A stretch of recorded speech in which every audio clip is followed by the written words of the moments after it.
ইনি কে না কিন্তু চিনলাম না। ইনি হলো ফেরাউনের স্ত্রী হযরতে আসিয়া। তারপরে কে না কিন্তু চিনলাম না। ইনি হলো ঈসার মা হযরতে মরিয়ম আলাইহিস সালাতু ওয়াস সালাম। এই নারীরা বসা, কিসের জন্য আপনারা আসলেন আমি তো জানতে পারি না। ডাক দিয়ে বলে, ও আমেনা, তোমার গর্ভে এমন একজন পয়গম্বর আসতেছে যিনি তামাম পৃথিবীর নবীদের নবী, 18,000 মাখলুকাতের নবী, কুল কায়নাতের নবী। এমন একজন বিশ্ব নবী তোমার গর্ভে আসতেছে। তার জন্মে খুশি হইয়া মেডিকেল টিম হিসাবে আল্লাহ পাক রব্বুল আলামিন আমাদেরকে তোমার ঘরের ভিতরে আল্লাহ পাক রব্বুল আলামিন পাঠিয়ে দিয়েছে। সুবহানাল্লাহ। আপনারা আমার মা বোনেরা অসুস্থ হইলে দাইনা দরকার হয়, হাসপাতালে যাওয়া দরকার হয়, সিজার করা দরকার হয়। আর আমার পয়গম্বর যখন দুনিয়াতে আগমন করেন, মেডিকেল টিম আল্লাহ পাক রব্বুল আলামিন নিজে পাঠিয়ে দিয়েছে। আল্লাহ আল্লাহ কে মুবারক নাম হায়, আল্লাহ আল্লাহ মোমেনু কা কাম হায়। পয়গম্বর যখন দুনিয়ার জমিনে বুকে আগমন করে তখন ছিল কোন কোন রেওয়াতে আসছে 8ই রবিউল আউয়াল, কোন কোন রেওয়াতে আসছে 12ই রবিউল আউয়াল সোমবার। সুবে সাদেকের সময় আল্লাহর পয়গম্বর দুনিয়ার জমিনের বুকে আগমন করে। আম্মা জান আমিনা রাদিয়াল্লাহু তাআলা আনহা বলতেছে, আমার সন্তান যখন ডেলিভারি হবে আমার দাসী উম্মে আয়মান আমার পাশে বসা। আমি দেখলাম ঠান্ডা শীতল এমন একটা বাতাস আমার সামনে এসে আমাকে বাতাস দিতেছে। এমন ঠান্ডা শীতল বাতাসে আমার সুন্দরভাবে ঘুম চলে আসে। আমি আমেনা এই শীতল ঠান্ডার ভিতরে আমি ঘুমাইয়া যাই। আমি ঘুমের ভিতরে হঠাৎ করে আমার কানের ভিতরে কেমন জানি একটা সাউন্ড পাইলাম, আওয়াজ শুনতে পাইলাম, আমার ঘুম ভেঙে যায়। আমি তাকায়া দেখি দাসী উম্মে আয়মানের কোলের ভিতরে সুন্দর নুরানি চেহারাওয়ালা একটা বাচ্চা দেখা যায়। এত সুন্দর নুরানি চেহারাওয়ালা বাচ্চা আমি আর আমার জীবনে কোনদিন এই মক্কা নগরীতে দেখি না। জিজ্ঞাসা করা হলো, ও মেয়েমা, এই সুন্দর বাচ্চা কোথা থেকে আসলো? আমি তো বলতে পারি না, তুমি বলে দাও। উম্মে আয়মান ডেকে বলে, ও মা আমেনা, আপনি যখন ঘুমন্ত অবস্থায় ছিলেন, এই ঘুমান্ত অবস্থায় আপনি নিজেই তো এই বাচ্চা ডেলিভারি করলেন। আপনার কাছ থেকে ডেলিভারি হয়ে গেছে, কিন্তু যখনই ডেলিভারি হয়ে যায় তখন এই বাচ্চা দুনিয়াতে এসে তার সিজদাটা জমিনে পড়ে যায়। 2 হাত রুকু অবস্থায় দুনিয়ার জমিনে আসে, সিজদা থেকে মাথা উঠাইয়া 2 হাত উপরে উঠাইয়া কি যেন বলতেছে। আল্লাহ পাক রব্বুল আলামিন পয়গম্বরকে যখন দুনিয়ার জমিনে বুকে আগমন করেন তখন ছিল সুবে সাদেকের আগে। সুবে সাদেকের পূর্বে যখন দুনিয়াতে আসে সিজদারত অবস্থায় আল্লাহ পাক রব্বুল আলামিন তার পয়গম্বরকে নিয়া হাউজে কাউসারের পানি দিয়া গোসল করাইয়া মাথায় স্বর্ণের মুকুট পরাইয়া যখন মা আমিনার কোলে দিয়া যায় তখন ছিল সুবে সাদেকের পরে। তখন আমার পয়গম্বর সিজদারত অবস্থায়, তখন সিজদারত অবস্থায় সিজদায় ছিলেন। এমন সময় রাসূল পাক সাল্লাল্লাহু আলাইহি ওয়াসাল্লাম দুনিয়াতে এমন ভাবে আগমন করলেন, তামাম পৃথিবী আলোকিত করে চলে আসে। আম্মা জান আমিনা রাদিয়াল্লাহু তাআলা আনহা বলেন, আমি তাকায়া দেখলাম যখন আমার সন্তান দুনিয়াতে আগমন করবেন, সেই রাত্রে আসমানের সমস্ত তারকাগুলো আমি মা আমিনার ঘরের ছাদের চালের উপরে পড়ে আছে। আমার সন্তান যখন গর্ভে ছিল, আমি সন্তানকে পেটে নিয়ে যখন আমি বাহিরে বের হইতাম, তখন সিরিয়ার রাজপ্রাসাদ পর্যন্ত আমি নূরে আলোকিত দেখতে পাইতাম। পয়গম্বর দুনিয়াতে আসলেন, একদিন হয়ে যায়, 2 দিন হয়ে যায়, 2 সপ্তাহের মাথায় তখন মক্কা নগরীতে কোন সন্তানাদি মক্কা নগরীতে লালিত পালিত হতো না। তখন তায়েফ নগরীর মহিলারা এসে এই ধনাঢ্য মক্কা নগরীর ছেলে সন্তানদেরকে লালিত পালিত করার জন্য নিয়ে যাইত। তায়েফ নগরীতে মুহাম্মদকে নিয়ে যাইবে, এই জন্য তায়েফ নগরীতে আল্লাহর পয়গম্বর যাবে। কিন্তু তায়েফ নগরীতে শুধু মরুভূমি আর মরুভূমি, যেই জায়গায় ফসল হয় না, গাছ হয় না, তরুলতা হয় না, সেই জায়গায় আল্লাহর পয়গম্বর কিভাবে থাকবে?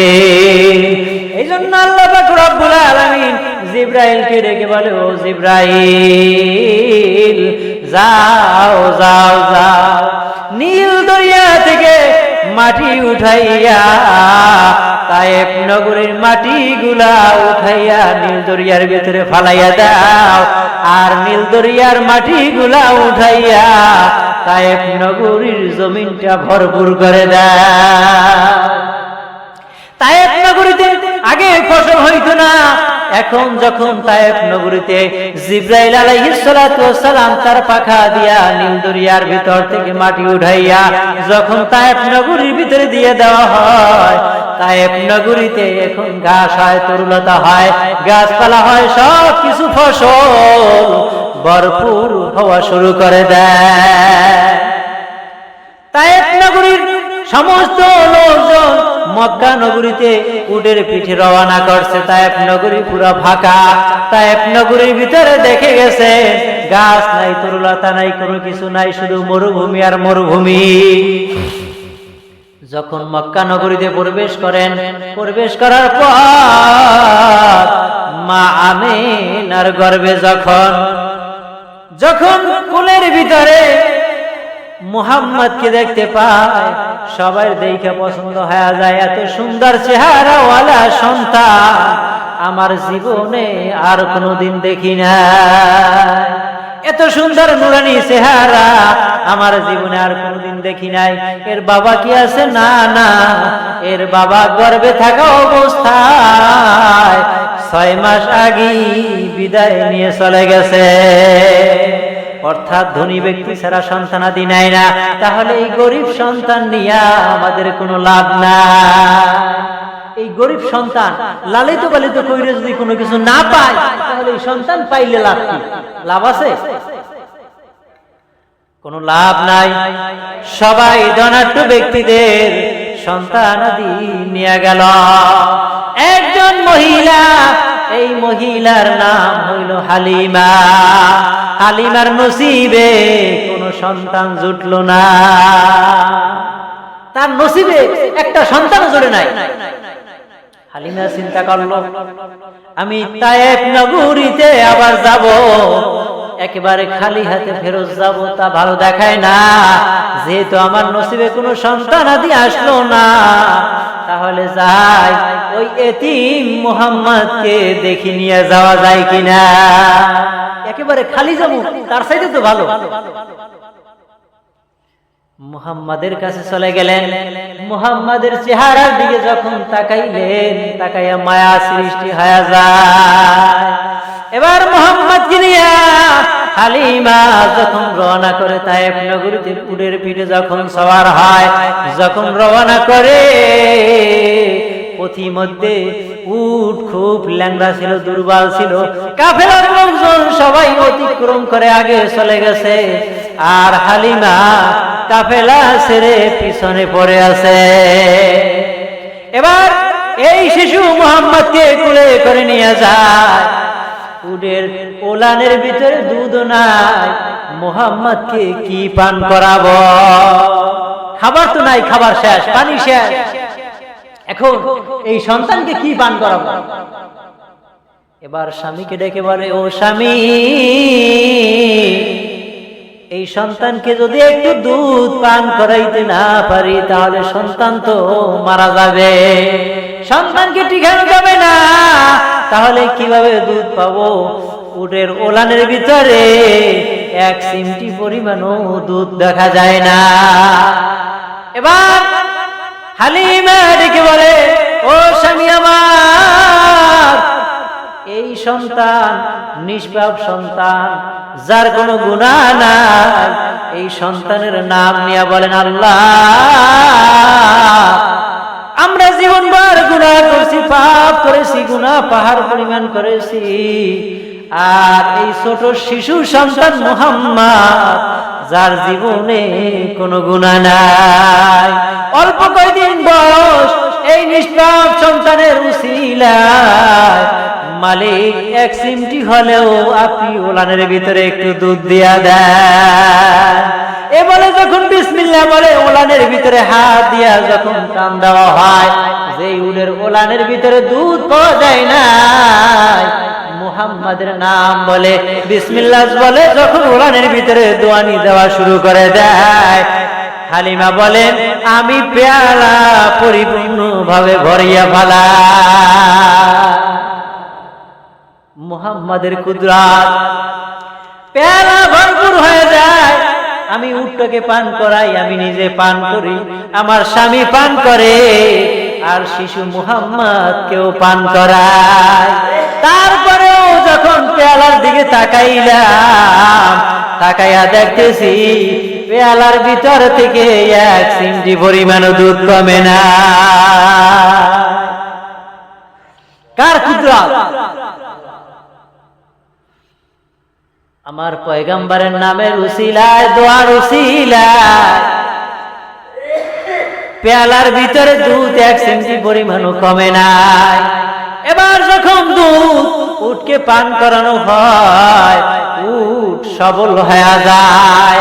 এবার হালিমা বলেন আমি যখন উটের পিঠে আরোহণ করি, উট এত শক্তিশালী হয়ে যায়, যেই উট ল্যাংড়া ছিল, দুর্বল ছিল, এই উট এত জোরে পথ অতিক্রম করা শুরু করে দেয়। যাইতে যাইতে যাইতে যাইতে কাফেলার লোকজনদেরকে অতিক্রম করিয়া ফেলায়। কাফেলার লোকজন পিছনে পড়ে যায়। ডাক ডাক দিয়া বলো, হালিমা তুমি একটুখানি তোমার উটটাকে সোলো করো, আমরা সবাই একত্র হইয়া যাই। হালিমা বলেন না না, আমাকে একা দুর্বল পেয়ে আমাকে ফালাইয়া রাখছো, আমাকে রেখে আসলা, আমার জন্য মায়া দেখাইলে না, আমিও তোমাদের জন্য মায়া দেখাবো না, তোমরা পিছনে পড়িয়া থাকো। এবার মুহাম্মদকে কোলে নিয়া হালিমা বলেন আমি যখন তায়েফ নগরীতে যাই, তায়েফ নগরীতে তাকাইয়া দেখি আগে মরুভূমি ছিল, যেখানে গাছ নাই, লতা নাই, পাতা নাই। এবার যখন মুহাম্মদকে নিয়ে ফেরত চলে আসি, আমি তাকাইয়া দেখতেছি তায়েফ নগরীর ভিতরে গাছপালা, তরুলতা সব ভরপুর আছে।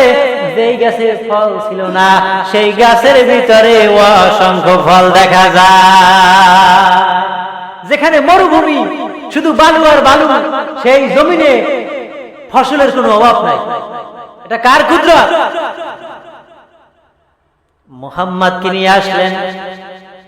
এবার হালিমা বলেন আমি যখন আমার খামারের ভিতরে যখন ভেড়া বকরিগুলা, যেই বকরির ভিতরে দুধ ছিল না, আমি মুহাম্মদকে আনার পর আমার সংসারের ভিতরে এত উন্নতি দেখা যায়।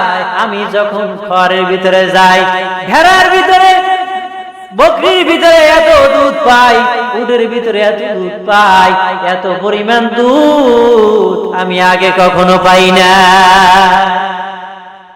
এবার সমস্ত তায়েফ নগরীতে লোকজন তারা দেখতেছে তাদের উটের ভিতরে দুধ পাওয়া যায় না। কি ব্যাপার? হালিমা দুধ খাওয়ার পরেও দুধ কি করবে? মানুষকে হাদিয়া দেয়, তারপরও দুধ শেষ করতে পারে না। আর আমাদের বকরির ভিতরে দুধ নাই, উটের ওলানের ভিতরে দুধ নাই, কারণটা কি বুঝতে তো পারলাম না। তাহলে যাই দেখি হালিমা যেই জায়গায় ওর ভেড়া উটগুলা যেই জায়গায় বাঁধবে, আমরাও গিয়া সেই জায়গায় উটগুলা বাঁধবো। এবার হালিমা খোলা ময়দানের ভিতরে ভেড়া বকরিগুলা উটগুলা বান্ধিয়া রাখলেন, যেই জমিনে ঘাস নাই, লতা নাই, পাতা নাই। এবার চিন্তা করলেন এই জায়গায় তো ঘাস নাই, লতা নাই, পাতা নাই, তাহলে তো এই জায়গায় রাখলে আগে যতটুকু পাইতাম এখন তো মোটেও পাবো না। হালিমা কি ব্যাপার? তুমি এত দুধ কোথা থেকে পাও? আমি বলতে পারি না। যেই উটের ওলানের ভিতরে দুধ ছিল না, এই সন্তানকে আমি যখন বাসায় নিয়ে আসি, এই সন্তানের নাম নিয়ে যখন আমি ওলানের ভিতরে হাত দেই, যেই ওলানের ভিতরে দুধ ছিল না, মুহাম্মাদের নাম নিয়ে দোহানি শুরু করলে সেই ওলানের ভিতরে দুধ পাওয়া যায়। এত পরিমাণ দুধ পাওয়া যায়। এভাবে করতে করতে 2 বছর কাটিয়ে গেল। মুহাম্মাদের বয়স যখন 2 বছর হয়ে যায়, এবার মুহাম্মাদকে নিয়ে যাইবে মক্কা নগরীতে, আমেনার কাছে নিয়ে যাইবে। আমেনার কাছে গিয়ে বলবে, আমেনা তোমার সন্তানকে নিয়ে আসলাম। কিন্তু মক্কা নগরীতে রোগ দেখা দিছে। এবার ডেকে বলে, ও আমেনা। আর হালিমাও এই সন্তানের মায়া বাসনা ছাড়তে পারে না। 2 বছর পর এই সন্তানকে দিয়ে যাব, কিন্তু এই সন্তানের মায়া তো ছাড়তে পারি না। এবার বুদ্ধি খাটিয়ে বলে, ও আমেনা, এই নগরীতে তো অসুস্থ মানুষ, তোমার সন্তানকে যদি এই নগরীতে রাখো, তাহলে আবার তোমার সন্তান তো সুস্থ ছিল অসুস্থ হয়ে যাইবে। তাহলে তুমি সুস্থতার জন্য আরো 2 বছর আমার কাছে রেখে দাও। বুদ্ধি ভালো না খারাপ? ঠিক আছে, তাহলে মুহাম্মদকে নিয়ে যাও। 2 বছরের জন্য আবার যখন নিয়ে যায়, বয়স যখন 4 বছর হয়ে যায়, মুহাম্মাদের 4 বছর যখন বয়স হয়ে যায়, এই হালিমার আরো একজন সন্তান মুহাম্মাদের সব এই দুধ ভাই বোন সাইমাকে তিনি মাঠের ভিতরে মেষ চড়াতেন, উট চড়াতেন, ভেড়া বকরি চড়াতেন। মেষ নিয়ে যখন যাইতেন, মুহাম্মাদকে সঙ্গে করে নিয়ে যাইতেন। হঠাৎ করে একদিন যখন তার দুধ ভাই সাইমাকে নিয়ে গেলেন, এবার হঠাৎ করে তাকাইয়া দেখতেছে সাইমার কাছ থেকে মুহাম্মাদকে 2 জন ব্যক্তি, সুন্দর নুরানি চেহারাওয়ালা, হাতের ভিতরে তুষার স্বর্ণের পাত্র নিয়া 2 জন ব্যক্তি মুহাম্মাদকে আমার কাছ থেকে নিয়ে পাহাড়ের নির্জনে চলে যায়। আমি তাকাইয়া দেখলাম পাহাড়ের দিকে। তারা পাথরের ভিতর থেকে চাকু বের করলেন। চাকু বের করে মুহাম্মাদকে শোয়াইয়া বুকটাকে ফাড়িয়া আলাদা করে 2 ভাগ করিয়া ফেলা। 2 ভাগ করে শরীরের ভিতরে ময়লা যে স্পিন্ড ছিল, এই ময়লা যুক্ত স্পিন্ডটাকে আলাদা করে এই তস্তুরি দিয়া, জান্নাতের তস্তুরি দিয়া আর হাউজে কাউসারের পানি দিয়া তার বক্ষকে পরিষ্কার করে ধৌত করে আবার স্বর্ণের স্পিন্ড দিয়া আবার বান্ধিয়া দেয়। এবার বান্ধিয়া হালিমা মেয়ে সাইমা দৌড়ে গেলেন, মা বাবা তাড়াতাড়ি আসেন, আমার দুধ ভাই মুহাম্মদ। তাকে 2 জন ব্যক্তি এসে ওই পাহাড়ের গুহায় নিয়ে তার বুকটা চাকু দিয়া 2টা ভাগ করিয়া ফেলাইছে।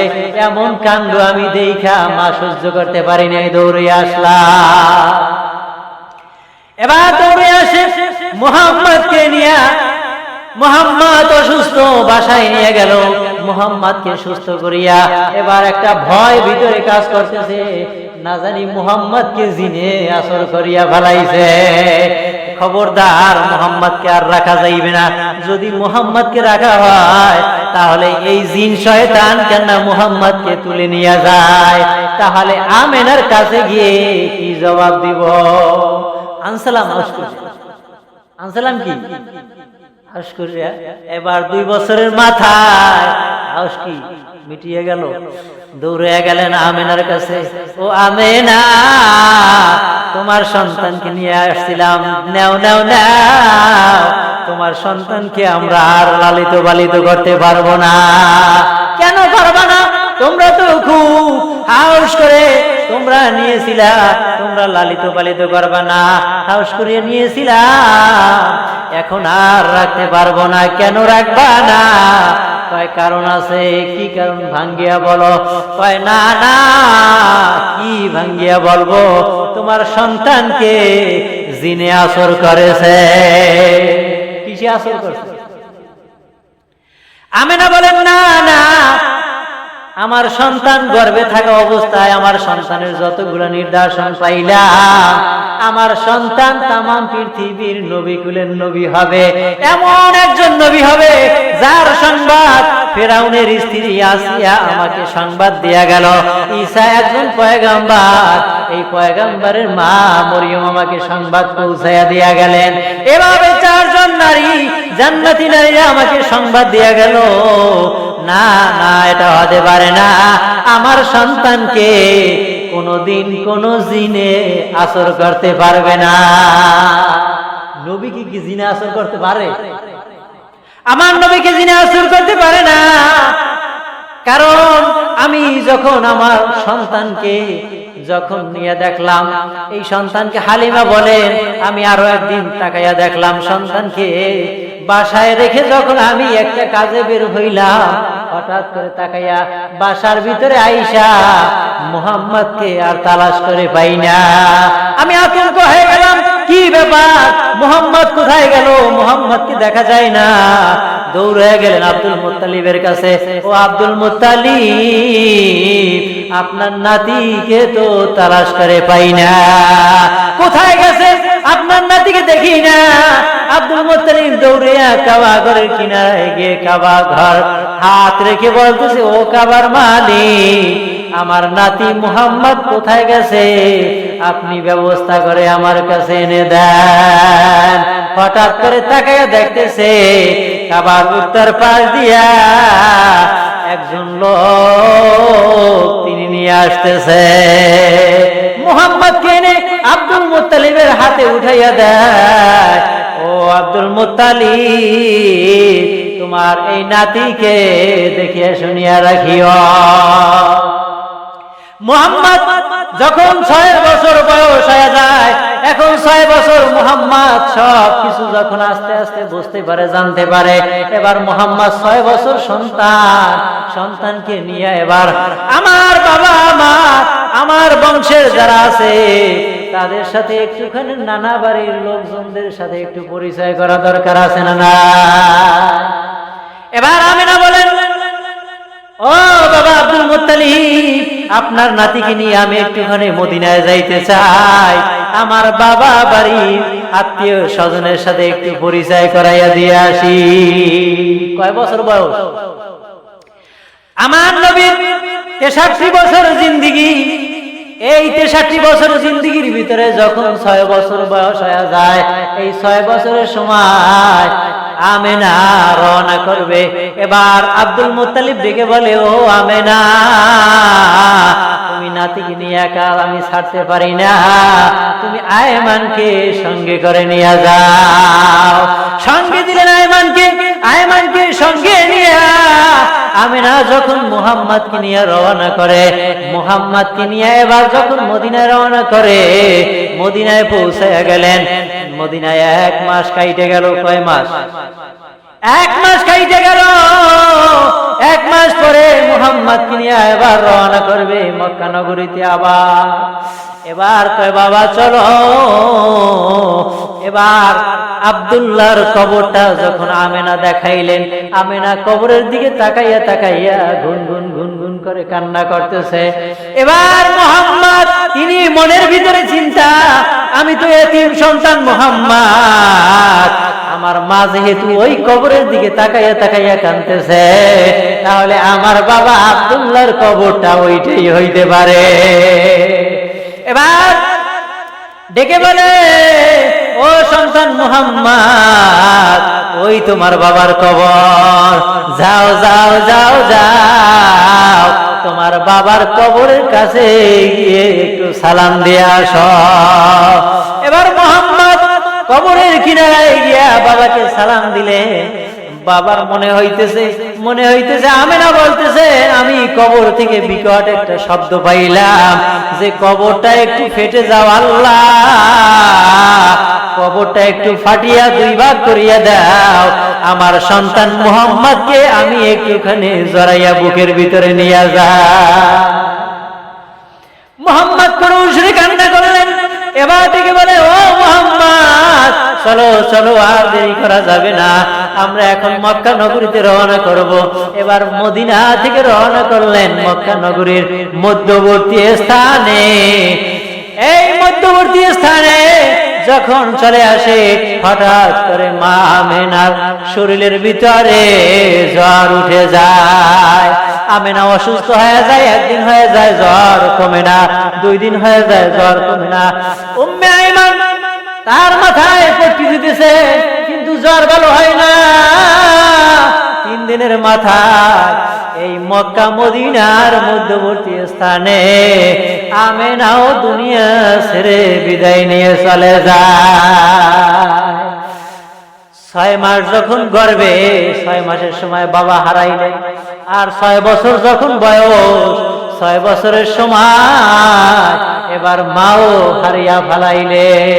এতিম মুহাম্মদ 6 বছরের বাচ্চা, কি বোঝে? বাবাও চলে গেল, মাও চলে গেল। এবার উম্মে আয়মা মুহাম্মদকে নিয়ে রওনা করলেন সেই জায়গায় আমেনাকে দাফন কাফন করিয়া। এবার মুহাম্মদকে নিয়ে রওনা করলেন। ওদিকে আব্দুল মুত্তালিব তাকাইয়া আছে, কি ব্যাপার, এখনো আমার নাতি এবং পুত্রবধূ উম্মে আয়মানের কাফেলা এখনো কেন দেখা যায় না? পথের দিকে তাকাইয়া আছে। হঠাৎ করে তাকাইয়া দেখতেছে দূর থেকে একটা কাফেলা আসতেছে। সেই কাফেলার ভিতরে আমার পুত্রবধূকে দেখা যায় না। উম্মে আয়মান তার সঙ্গে কোলের ভিতরে মুহাম্মদকে দেখা যায়, কিন্তু আমার পুত্রবধূ আমেনাকে দেখা যায় না।